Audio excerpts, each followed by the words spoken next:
Hello, this is Hazel Jane. Thanks for coming back to my channel. Today I'm going to do something new.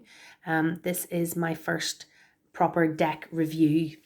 So this is not a walkthrough or a flip through of this deck. I'm not going to show every single card, but I'm going to give my review, my opinion of the deck and how I feel it's working for me.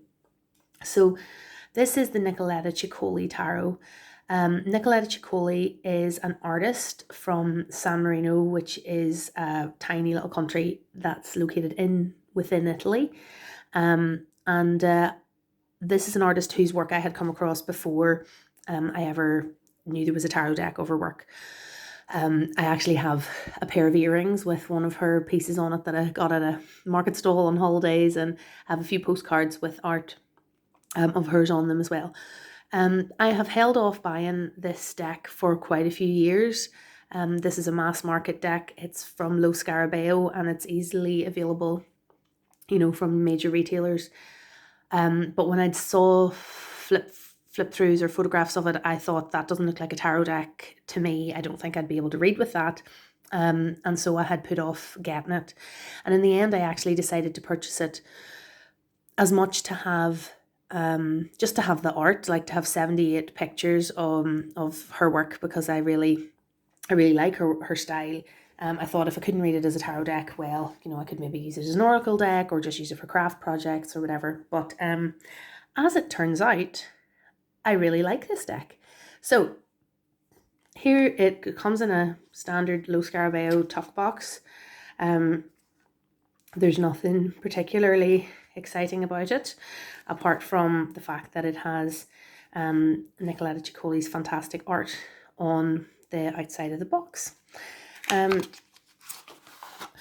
the last few years, I have bought a few independent decks and so on, and I've read a lot of people's opinions that really like this matte cardstock or thick cards. Like, for example, the Lightseers Tarot Independent Edition had quite thick cardstock.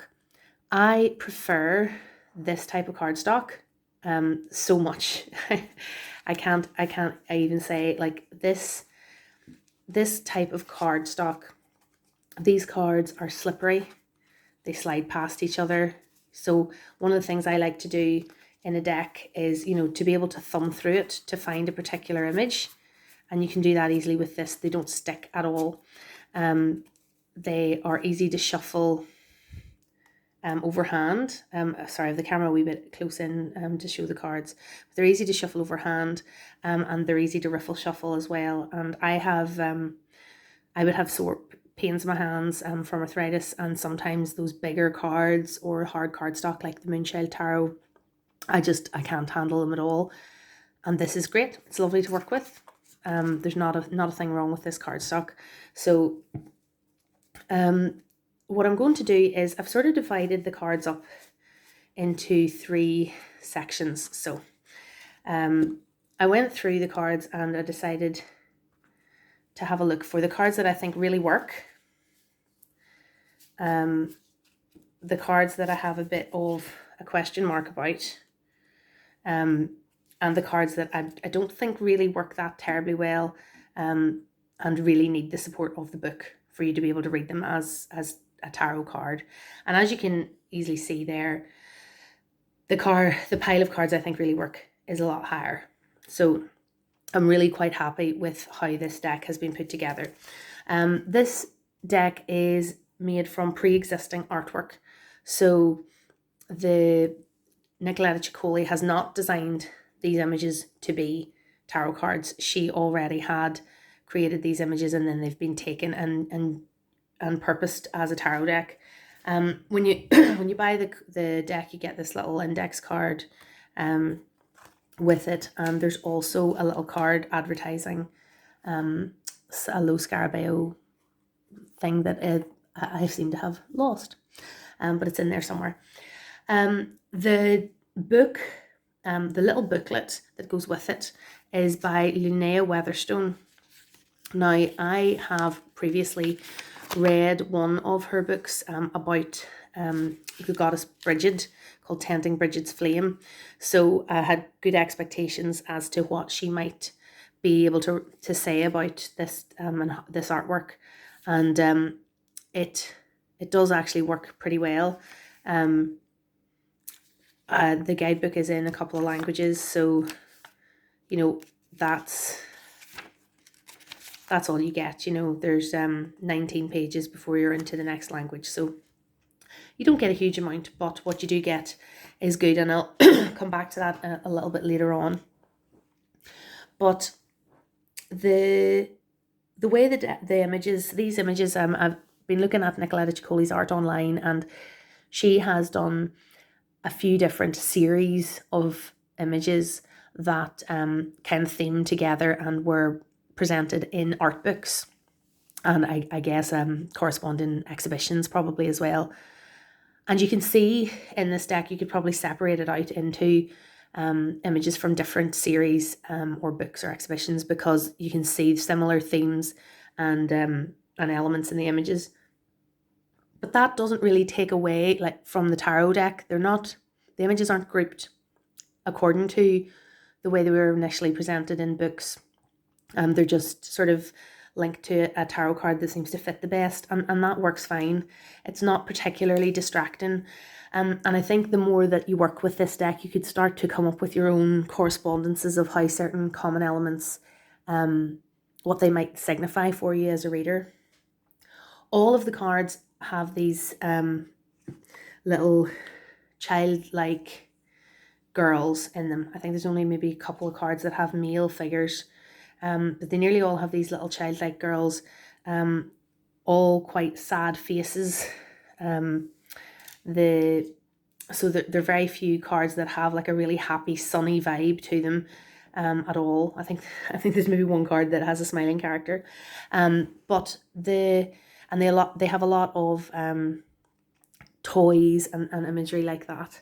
The overall vibe really is very reminiscent of childhood, and the kind of fears of childhood, you know, the way things that can seem quite threatening that maybe aren't, and also that transition from childhood into adolescence, and maybe aspects of sexual awakening or starting to become sexually aware at the very least, which is maybe a bit uncomfortable sometimes with the childlike imagery, but it's very much kind of an interior psychological kind of exploration rather than an exterior objectifying image, if that makes sense.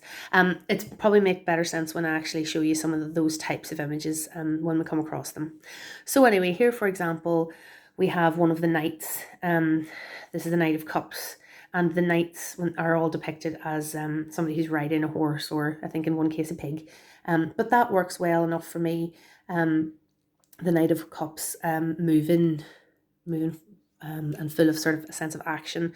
This works very well for me as well. There's the Four of Cups, the sad little mermaid lying in that glass dome. You know, she's not active, she's not participating in the environment around her, and that communicates that sort of ennui of the Four of Cups quite effectively for me.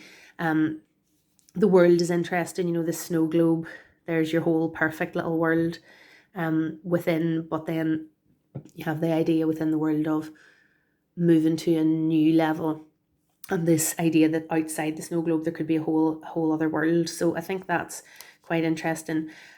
Yes, there's a whole series of these images throughout the deck, and some of them are used for the kings. So of the little girl holding up her skirt, and the something coming out. So here we have the King of Pentacles, and it's a bull charging out from under her skirt. So make of that what you will, but there's a kind of a power and an assertiveness about that works quite well for a king. Here's another one of the knights, the Knight of Swords. So she's flying through the air, appropriately enough for the air suit. And a little paper bird, which again makes me think about ideas and writing and so on that might associate with swords. The page, this is the page, so when we see the little helmets, that's the symbol for page of cups, and this really perfect for that. You know, the normally we see the page with the fish in the chalice, and this works really well for a corresponding image. Here's another one of the knights, the Knight of Pentacles. I feel like this little poor broken bunny with one eye is maybe not moving as fast as some of the other knights, which works quite well for the Pentacles suit. The Two of Swords, you know, that idea of balancing two different ideas or making a choice that we normally see with the blindfolded person with the crossed swords. I think that works fairly well as well for this little person on a tightrope. This is one of the images that I already had on an art card or a postcard, and this is Temperance. Now obviously it doesn't communicate all the symbolism and depth of temperance that you might be used to in other decks and from the Rider-Waite-Smith tradition, but there's something about this, I think, because I really like the image, and temperance is one of my favourite cards and I know it very well anyway, that works quite well for me. There's another little knight galloping along, Knight of Wands this time, on a piggy. The aces I find a wee bit problematic in this deck, but this is one of the aces that works quite well, I think, because you have, well, obviously the pentacle shape reflected in this little character, but we also have, you know, the bird hatching from the egg, so there's a sense of possibility that comes with an ace. This is the card that has the smiling characters, these little mermaids. There's a hint, just a hint of a smile on her face. This works really well for the Three of Cups, the mermaids together. It's really playful and quite a happy looking card. The Five of Wands, the kind of conflict implied in the Five of Wands, you can understand fairly well from that image with the with the kind of snake monster.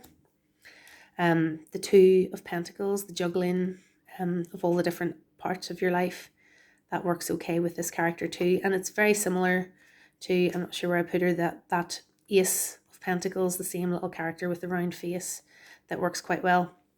This Six of Swords is fab. You know, it's like a little funeral nearly. The little weeping rabbit, it gives it a very sad atmosphere, but the, you know, that image of going off in the boat, of moving on, and all those kind of broken, discarded toys in the water really communicates that it is really time to go. I love this Four of Swords. You know, the idea of the Four of Swords, that you need respite from all these things going around in your head. I think the strangeness of all these fish and this little person in a bed, it really, to me, suggests, you know, you need some sleep, you need some rest. There's too much going on in your mind. The Five of Pentacles, interesting because it's not, it's maybe a bit more emotional looking, with the heart being maybe pecked at by this little bird, but there's certainly the sense of abandonment and destitution kind of comes across with this this little character. That works okay for me. The Queens are interesting in this deck, or is that the King?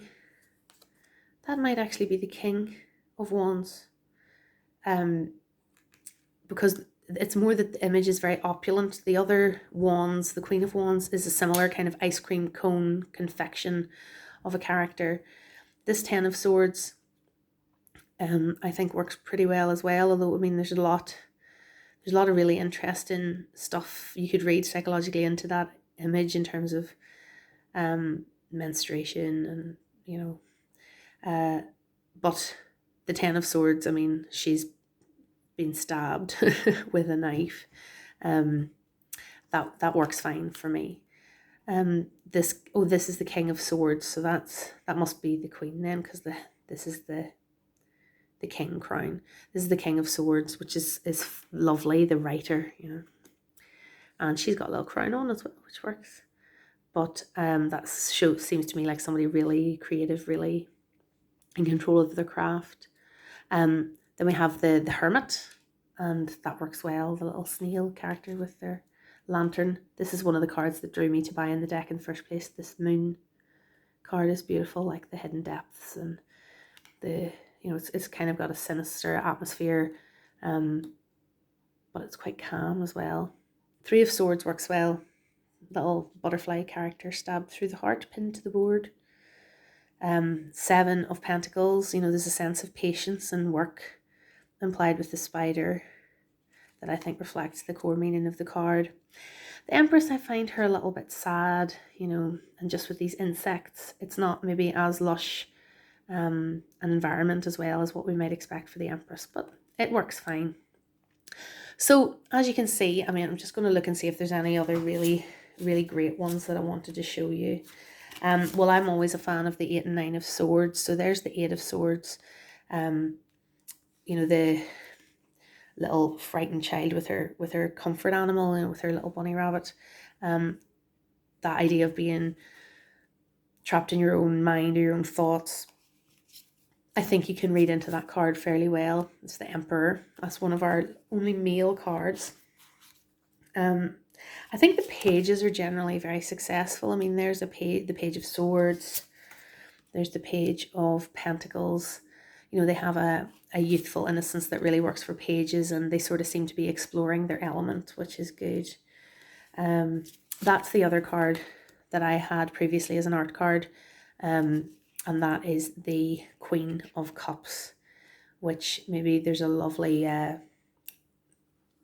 sense of connection with the numinous, that idea that the Queen of Cups has a greater psychic ability or connection with that side of herself. I feel like that really comes across there with the little intimate moment with the fish. Death is excellent. There's Snow White. She's had her bite of the apple, the little dwarves around her, but there's the possibility of resurrection and moving into a new stage of life with Snow White, so that works really, really well. This one's on the box is the Ace of Wands. I think that works well with the little salamander reflecting the element of fire. I'll have to show you that one as well. That's the one I have on a pair of earrings. So this is designated as the 8 of Cups. So I guess I'm imagining her opening this cage and letting these birds fly away, and moving on to something new. Yes, I was saying that that other card that was the Wands, I was getting it wrong. This one is actually the Pentacles, so you can see they're actually really similar. So there's the Queen of Wands and the Queen of Pentacles. They're really quite similar. I'm not sure if that is terribly helpful, for you as a reader to differentiate between one queen and the other. You maybe would need to have other prior knowledge of tarot to be able to work with that. This queen I love. This is the Queen of Swords, eating the eyeball of that poor little cake person. The 9 of Swords is great as well. Them hiding from this enormous, dreamlike, monstrous rabbit. The Hierophant works well as well. There's a big toy monkey and the little children praying to their leader. So anyway, all of these cards I think work well. I think if you have a working knowledge of Rider-Waite Smith tarot symbolism, you would have really no difficulty with getting something out of the imagery from those cards in that set. These cards I think I find a little bit more challenging, and probably I need my prior knowledge more, rather than just reading intuitively the image that's in front of me, unless, which I think with this deck you maybe need to be, is able to let go a little bit of the traditional tarot system and read what you can see a little bit more. So there's some of the major arcana that are a wee bit more difficult, like this High Priestess. It's beautiful, but she's a mountain, and the solidity of that doesn't really sit with the traditional imagery that I'm used to thinking of. The flow, the water behind, the moon and so on. It just doesn't quite fit, but I can certainly work with it. This one is the hanged man, and the fact that there are two faces, so we could look at the idea of a new perspective from that. But we're so used to seeing the inverted character, the character upside down, that there mustn't have been any upside down characters in Nicolletta Ceccoli's art, if that's the one that they went for. This I find, I'm not so keen on this. You know, the Seven of Wands is usually depicted as somebody in a defensive position, you know, protecting their territory or their boundary in some way. And I'm not quite sure about this one, you know, how that would correspond for me. And I suppose it's a little bit uncomfortable of an image to look at as well. So for some of these images, this is where I think this little booklet by Linnea Weatherstone starts to come into its own. So if I was to look for that Seven of Wands and see what she says about it, sometimes the descriptions correspond with, you know, the more traditional meanings of the cards, and sometimes they are their own little thing. So, Seven of Wands, mistakes may need to be atoned for and situations set right. Take care that the punishment fits the crime, don't hold a grudge. And the key concepts are apology, atonement, negotiating terms of agreement. So that might not be what I have traditionally read the Seven of Wands as, but maybe for this deck, that's what I need to be reading the Seven of Wands as. So you can see that the meanings have been adjusted to correspond with what the image that's there. So this Eight of Pentacles, for example, which you know, you might think of the guy sitting working on the pentacle. You know, there's the idea of apprenticeship and hard work and discipline and having to do something again and again to get it right. Whereas here, the Eight of Discs is including the idea of learning new skills, but with the help of a teacher. So we have this little, you know, kind of circus trainer here with this little creature. And so this is the idea of learning from the teacher, which I wouldn't normally have had in the Eight of Pentacles. If I can find the other one actually that goes with this. So this is one of the issues that I have with this deck. So which one of those is the Tower? So this one is actually presented as the Tower, and this is presented as Justice in the number 8 position in the Major Arcana. This Tower feels much more unstable than this Tower to me. I would have used this card to be the Tower, not this one. Now that doesn't work for Justice either. And I guess I can see where she's going in the description in the little booklet. She talks about needing to balance injustice, how, every move you make will have consequences. So act, fairly and in a balanced way. So I can see how she's trying to tie the concept of justice to this image with that description. But I think as a reader, there's a little bit of an adjustment there because they are a little bit different.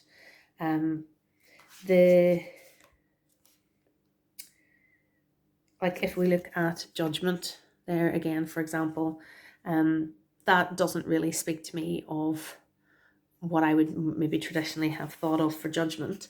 But the book accounts it as the path you've chosen has led to your present place, and expands on that a little bit. So the idea of the me is brought in there. The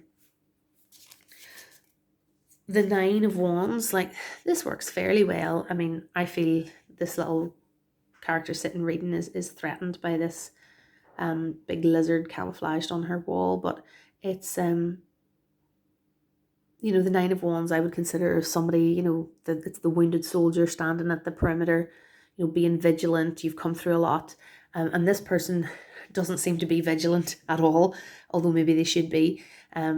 So that changes the meaning of that a little bit for me. The Nine of Pentacles, she's not alone.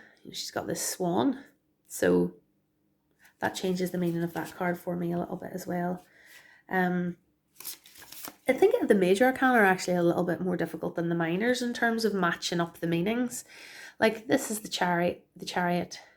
It's a very still image, even though there's wheels and there's the sense of motion could be possible, I guess. But, the the holding of the little child or doll, and the sadness of the face and the stillness of the image. It doesn't quite speak to, previous images or knowledge I might have of the Chariot. And then this Strength card, again in the 11 position here, this little creature's getting skewered, which maybe reflects more back now when I think about it too. I've just recently done a walkthrough on my channel of the Visconti Sforza Tarocchi, and that Strength card has a bit more of that brutality towards the beast that you might see here, rather than the kind of taming that we would be familiar with from the Rider-Waite-Smith. So those are a few of the cards that I find a little bit more difficult, but I can kind of adjust my thinking to work with using the book. But for some of these final cards, I really think the book is useful and does change the meaning of the tarot card maybe a little bit more than I like. So here are these little sinister creatures. They're obviously from the same series of art because they're very similar. The Ace of Swords, a new idea. This poor little lollipop is bleeding. There's that is quite a negative image, I think, for the Ace of Swords, which I would consider to be quite a positive card to draw. And again here, the Ace of Cups. These little sinister clone dolls. It doesn't really quite work. Those cards don't really work as well for me. The explanation given in the book helps again to try to tie it together. So Ace of Cups is love must begin with self-love. Be kind to yourself as you are to others, and love will increase in your life. So these little cloned dolls, you can see, if you can love them and love yourself, that will help to attract love into your life. That's fine. That works fine for that card. But is that more of an oracle card then rather than tarot, because it is departing quite a lot from the Ace of Cups that you might be more familiar with? Here's another kind of challenging card, the Eight of Wands.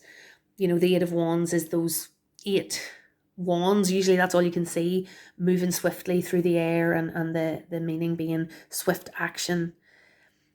This image is not an image of swift action. It's a really still contemplative image. The meaning given in the booklet is messages of light and hope are coming to you from many sources. Pay attention or you may miss them. But it also says be prepared to take swift action. So again, I can see where Linnea Weatherstone is really trying to tie together the traditional meanings of the tarot and the image that she's got to work with. I don't know if she selected the images or was just given them to write the book for. It doesn't say. It doesn't say in the booklet. Another one that is a wee bit harder for me is the Sun, and I think it's just because the face is so sad, and that is something that with Nicolletta Ceccoli's work, that's something that they just had to work with, because none of the faces are happy. They all have this little somber face. The Three of Wands and I think also the Two of Wands don't really connect for me with traditional meanings of kind of the progression of an idea. Where you're used to seeing with the Rider-Waite-Smith the person standing in the Two of Wands looking out over the, surveying the landscape kind of thing, and the idea of making plans, or the world's not quite big enough and needing to expand your horizons. I don't see that in that image. So again, I would need to refer to the little guidebook and see what was intended for this deck with that image. So there are, as I say, there's only, like the Magician is one of the ones I would find a bit difficult there. The Four of Wands is not really like a Four of Wands that I've seen in any other deck.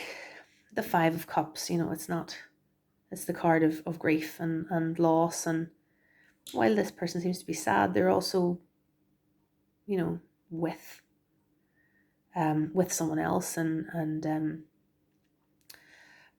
that could be your lover's card in this deck, but it's the Five of Cups. So some of them are a little strange in terms of the fit, But I think when you're working with pre-existing art, it's going to be always very difficult to match everything up exactly.